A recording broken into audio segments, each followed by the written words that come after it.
Hey, how's it going, everybody? So today I want to talk about some of this recent news. Pelosi is talking about bailing out some of the states in the country that are flat broke. And so really what we have going on here is a broke nation bails out its broke citizens, broke companies, and then soon the broke states, all with monopoly money simply printed by the Federal Reserve. Now, the Federal Reserve, uh, Jerome Powell came out yesterday and did a press conference, which was completely laughable. The press that attend the conference and that ask the questions obviously are only asking questions that are anticipated in advance and that don't really get to any of the important factors that really they should be considering or talking about. So it's kind of funny when you get these questions about whether or not we should be concerned about deflation and how the Fed is going to protect us from deflation in the economy and all this utter nonsense when the Federal Reserve is printing trillions and trillions of dollars.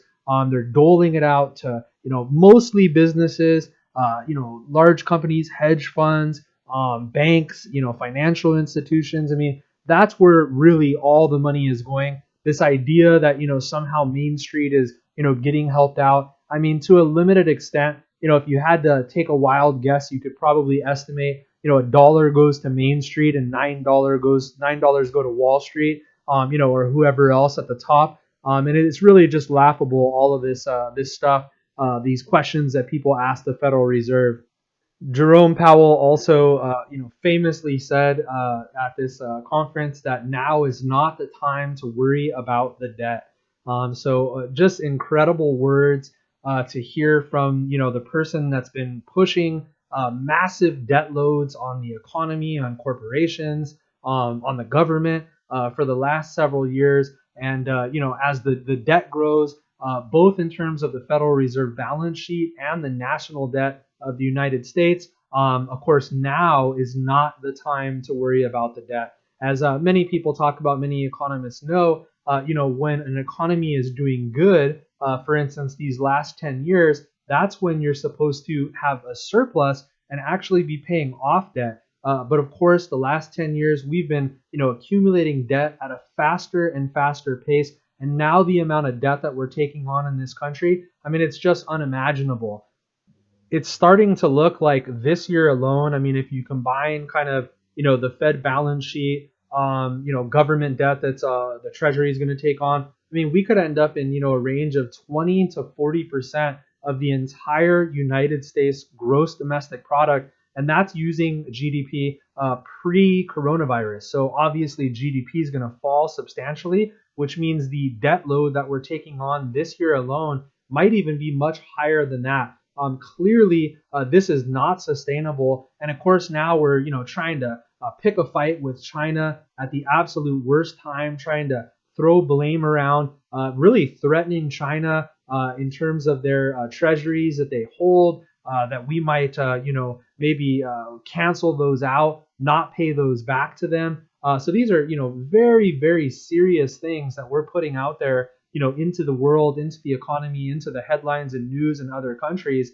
And, we're already walking a fine line where people know that we're going to have more inflation than the rates that we're willing to offer on our debt. Obviously, this is by design because the government wants to borrow for free. They want other countries, US citizens, they want everybody to loan them their money while they lose money year after year due to inflation. Inflation, even if you believe the fake government numbers, 2%, 2.25%, whatever the supposed Fed target is, and then you look at the 10-year, treasury rate around 60 basis points. I mean, just right there alone, you're down, you're negative, compounded year over year, 1.5%, 1.6%, whatever it is. So anybody who loans the government money is already putting themselves in a position to lose money over time, which obviously is illogical, which is why now the Fed is having to buy more and more of the US debt, of the treasuries,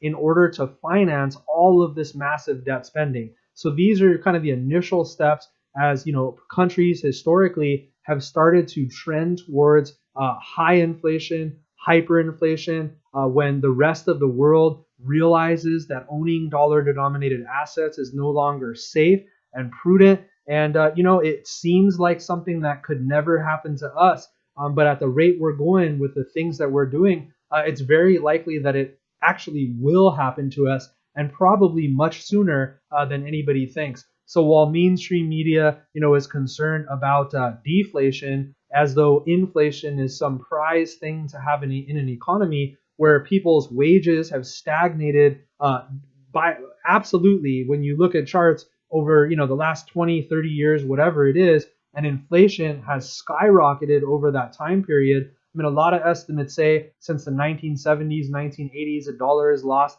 between 80 and 98% of its value, depending on which studies and information you look at. Clearly, people's wages have not risen to accommodate for that loss in dollar value over that period of time. So here we are, we're on the precipice now. We have a Federal Reserve that is literally saying now is not the time to worry about the debt. We have Nanci Pelosi coming out now and saying she wants to bail out all these states, for all of the imprudent and reckless financial behavior that they've been doing over the years, these bloated pensions, these huge salaries that they could never afford to pay in the long run. And yes, coronavirus is going to have an effect, but as a state, as a country, as a government, as an individual, we all have a responsibility to live within our means, to save and to be prudent, and to prepare for a rainy day, because rainy days always come, and we all know that. So to simply turn around and bail out these states creates a huge moral hazard. We've already bailed out, most of corporate America. We're bailing out companies that did tons and tons of stock buybacks, spent trillions of dollars over the last 10 years. That money could have easily been invested and saved so they were liquid, so they'd have money when we had another recession. These managers, these people knew we would have a recession, but they failed to prepare, they failed to plan. So now you have a government, that's arguing that potentially we need to somehow bail out states now with money that we don't have, right? So all of this money that gets printed to bail out whoever it's going to bail out is ultimately just going to lead to more inflation and make everybody who is trying to make it, who's trying to take care of themselves and survive, a lot poorer in this country. And if you really think about it, I mean, you take the number of people, say, that lost their job so far, 30 million people roughly, and you take $6 trillion or whatever it is that we've kind of printed or conjured so far, and another 4, 5, 6 trillion, how much ever it's going to be, when the government's done throughout this year, printing up more money, coming up with new ways to spend money. And if you just divide that number out, I mean, you're talking about a huge number per person for a person that lost their job. So let's just say we're talking about $200,000. I mean, imagine if the government really wanted to help people, they could surely just provide, assistance to people, in this time of need while they lose their job, etc. But of course, no, that's not what they want to do. The storyline, the narrative is that they need to save jobs, right? And in order to save jobs, the only way they can do that is to give corporations and possibly now governments trillions of dollars of fake printed money in order to supposedly save these jobs. In reality, I'd far rather have the government give people their pay for a month or two than give out trillions of dollars amounting to $50,000, $100,000 per person that actually lost their job when all of this is said and done. Regardless, the government is not capable of doing anything in an efficient and intelligent manner. That is absolutely clear, and they have an incentive. They want people to need the government to help them. The more that we end up having to rely on the government to help and take care of us, the stronger they get, and that is their agenda. They want to increase their power. They want to subdue us all. I mean, there's endless liberties that are being taken and violated. There's endless amounts of technology and software that's been in the pipeline that is now becoming legalized and is coming online to ultimately police us, to control us. Obviously, eventually, they're going to want to get rid of cash. You get rid of cash, and what does that do for the government? Well, a lot of things. Imagine they can go negative interest rates, and there's no way of escaping them taking your money while you try to save it and be prudent in the future. There's also no way to hide or escape, increased or vast levels of taxation. So with increased taxation, it becomes less efficient to be productive, and it'll push more people into poverty, more people out of the middle class. And finally, there's no way to hide. There's nowhere to be safe. You won't have places to put your money, to store your wealth, where the government won't have access to them, where they can confiscate them or take them or tax them at will for whatever reason they come up with at any time. So this is certainly something that we do not want to promote. The narrative is that, oh, cash is unsafe because of the virus. Well, if it's unsafe, you use your phone, you pay through an app, whatever. Use a chip, or you bring a wipe with you and you wear gloves and you clean your credit card after you're done scanning it. No big deal, right? If you use cash, you wear some gloves, you have some hand sanitizer in your pocket, and not a big deal. You're touching all the other things at the grocery store, all the other surfaces everywhere you go, and all of those things are just as contaminated theoretically as the cash that the narrative is saying is somehow dangerous and a good reason for us to somehow get rid of cash and switch to these digital accounts that the government ultimately will have full control over. I also want to spend a few minutes talking about the markets. Kind of what I predicted a couple of weeks ago. I mean, this stuff is all coming to fruition. By most measures, the stock market is now far more overvalued than it ever was at the peak a couple months ago, pre-coronavirus. If you look at the actual earnings, the new PE ratios for the market, and some other indicators, clearly the stock market is now more overvalued than it was back then. This is obviously, completely absurd. It makes no logical or rational sense. There's no way that you can explain how this makes, sensible and reasonable. Everybody clearly knows that the Fed is simply driving up the stock market by, inserting trillions of dollars into the economy. That money is sloshing around. There's nowhere to go in bonds, obviously, because rates are so low, and there's a huge risk that if rates end up going up, that the value of those bonds will crash and plummet.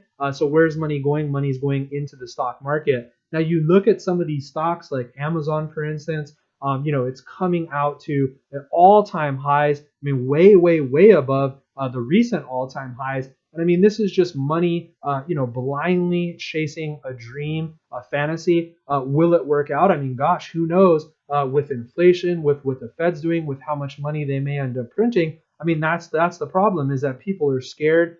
They have major FOMO, and they're just, chasing a fantasy ultimately. But you look at some of these companies, you're paying 100 times earnings. If you look at the revenue growth, the profit growth in these companies, it's not rising. It's not, at these, 10%, 15% compound annual growth rates that it was at, when the companies were really growing, which means what are you really investing in? I mean, you want to give up your money, today in the hopes that, in 120 years, if the company continue earning the same earnings, that you're going to get your money back, either through dividends or increased stock price or whatever it is. I mean, that's ultimately the decision that people are making right now, chasing these markets up completely manically, based on zero fundamental analysis, zero reason, zero logic. And of course, this is the environment that the Fed has created for all of us to participate in. So if you don't participate, you risk losing out big. What if these companies go to the moon? I mean, what if Amazon hits 10,000 or 20,000 with inflation? Obviously, it'd be the stupidest idea ever to buy a company, at 300, 400, 500 times earnings. But you get put into a position where you have no other choice, and that's what's happening in the markets right now. So it looks like the Fed is really starting to do all kinds of creative things to try to backstop the real estate market as well. Obviously, with what's happened economically, I mean, this is probably the worst economic event in the history of the country. And some of the things that I've been hearing, first off, obviously, they've been backstopping, mortgage-backed securities, bailing out anybody who owns that sort of debt, ultimately making all those people whole. So that way lenders will go back out there, keep doing risky loans, business as usual. But some of the other things that I've been hearing about that are either in the pipeline or could come down the pipeline are, the Federal Reserve is talking about making payments to MBS holders. These are probably institutions, pension funds, educational institutions that have big endowments, that they're managing financially. And so, the Fed will step in and make these payments in the interim, even though people are not necessarily paying their mortgages. Imagine if the government just prints money, ultimately causing inflation on our backs to make the end holder of those securities whole while we all go on to suffer. Now, another thing I've heard posited, I don't know how much reality or truth there is to this, but I certainly do not put it past the Federal Reserve or the government, is that they might come into the market directly and start buying houses directly. And to me, this is just one of the most egregious, disgusting things I could ever imagine happening. So you have a market that desperately needs to adjust downward in price because people are losing their jobs. They need lower rents. They need more affordable housing. But the Fed would rather print money to create inflation, a tax that we all end up paying, where all of our money becomes more devalued, where the cost of living continues to rise, to potentially enter the market to create false and artificial demand to stop prices from naturally going down to where they need to balance the market. Now, I can imagine a scenario where they use, third-party companies like they're using BlackRock in the financials to come in and buy up all this real estate and turn around and turn it into rentals and have people rent them and pay back the Fed. So think about the logic of that one for a minute. If that one doesn't drive you completely bananas,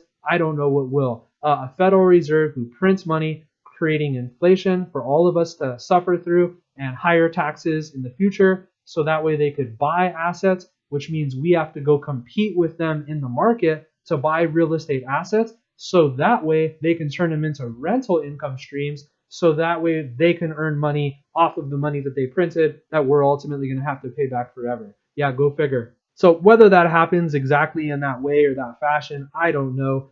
But regardless, the Federal Reserve has no business getting into the real estate market. They have no business backstopping, every financial institution, every MBS holder. Part of buying debt is the risk that there will be defaults and that you'll have to work through those bad loans to, secure those assets, get them ready, get them back on the market, and recover your money. That is the whole point of investing, is that you earn a higher return, relative to the risk that you're taking. And part of the process of investing is having some assets, a portion of your portfolio not work out. So it is not fair for the Fed to simply print money to make it so all of the riskiest behaviors, the people who took on the most risk, ultimately get the biggest bailout because they're the ones who need it, because the risky debt and assets that they purchased are the ones that were the first to default and falter as soon as the economy took a downturn. Now, if we want to create a country and a moral hazard where companies, where states, municipalities, and individuals are doing everything they possibly can to accumulate as much debt as possible because they know that the next time we have a recession or a downturn, they are going to just go to the government or the Federal Reserve to bail them out with money that we don't actually have, which is all going to lead to inflation, possibly hyperinflation, and possibly the loss of the American, fiat money system and the dollar as a reserve currency, then that is a great strategy to follow. Otherwise, we need to stop the Federal Reserve from printing money, from giving it out to all these corporations, from making everybody whole. If we want to help Main Street, help people get through this, and in a very calculated, careful, and methodical, and efficient, and inexpensive way, that's one argument. That's something that we should talk about and should possibly be on the table. But this printing trillions of dollars and a few cents getting into the pockets of the average person, this has to stop. So if you haven't subscribed already, definitely do that. If you like what I'm saying, you want to keep hearing more, click the thumbs up button for me. I appreciate it, and we'll see you on the next one.